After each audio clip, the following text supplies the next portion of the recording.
In this video, we're going to solve an inequality and then we're going to graph it on a number line. So if we have a problem like this that says solve for h, then graph the solution on a number line. And here we have h is the variable greater than or equal to 2 plus 8.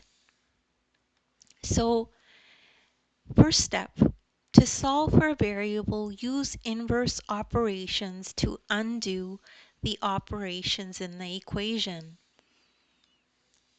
And then what's important here is to make sure to do the same operation to both sides of the equation.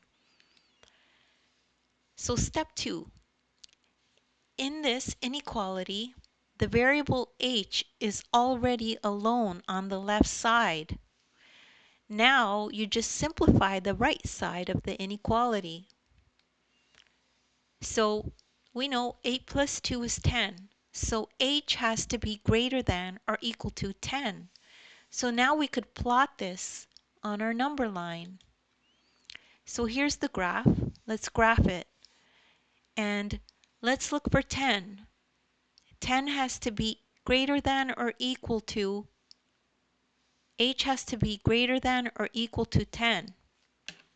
So that's how it'll look.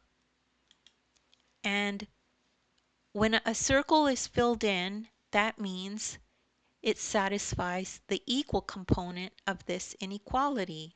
So that's the equal to. H is greater than or equal to 10.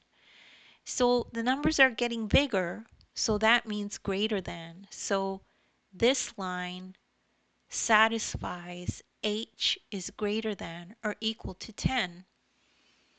So don't worry if you don't understand this right away. You could just rewatch the video as well.